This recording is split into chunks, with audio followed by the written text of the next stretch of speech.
فرمایا بیٹا میسرے پر حملہ کرو. محمد نے میسرے کو صاف کر دیا. بیٹا میمنے کو صاف کرو. دوسری دفعہ حضرت محمد نے میمنے کو صاف کر دیا. اور روایت کے لفظ یہ ہیں کہ جب پہلی دفعہ میسرے کو صاف کر کے حضرت محمد واپس آئے تو زرے کے سوراخوں سے خون کی ندیاں تھیں, اچھل کر بہ رہا تھا. تو حضرت امیر المومنین نے ایک خیمے کے نیچے محمد کو اپنے سامنے بٹھایا اور محمد کی پشت اپنے سینے سے ٹیک لگا کر محمد کو اپنے ہاتھوں سے جام پلایا. جب محمد پانی پی چکا فرمایا بیٹا شیر میدان جنگ میں سستاتے نہیں ہیں, دوبارہ جاؤ. دوبارہ آئے زخم سے چور ہو کر. علی نے پھر پانی دیا.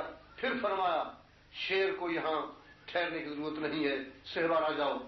جب تیسری دفعہ آیا تو کوئی جسم کا حصہ زخم سے خالی نہیں تھا. اب علی نے فرمایا بیٹے جا کر خیمے میں آرام کر لو. تیسری دفعہ لڑنے کے بعد جب خیمہ میں آرام کرنے کے لیے محمد پہنچے تو ایک منافق بد زبان محبت کے لہجے میں حضرت محمد سے یہ کہنے لگا محمد مجھے تیری جوانی پر بڑا رحم آتا ہے کہ کیسا حسین جوان, کیسا بہادر جوان, لیکن افسوس کہ تیرے ساتھ تیرے باپ کی محبت نہیں ہے. یعنی اس منافق نے صرف محمد حنفیہ کے جذبات سے کھیلنا چاہا.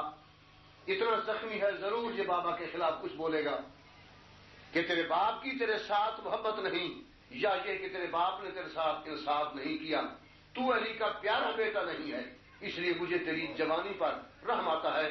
تو تجھے تیرے باپ نے 3 دفعہ موت کے منہ میں ڈالا, یہ تو تیری بہادری تھی کہ نکل آیا, ورنہ علی نے تیرے ساتھ کوئی محبت کا سلوک نہیں کیا.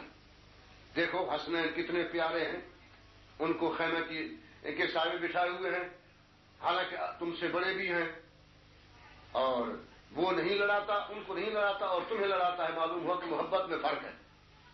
تو بجائے اس کے کہ حضرت محمد اس سے اثر لیتے, حضرت محمد نے اگرائی لی اور ارشاد فرمایا بد زبان بے حیا اپنے ان ناجائز کلمات کو بند کرو, اپنے منہ کو لگام دو. میرا باپ حق کے ساتھ ہے, حق میرے بابا کے ساتھ ہے. حسنین کو خیمے میں بٹھانا حق ہے, مجھے لڑانا حق ہے.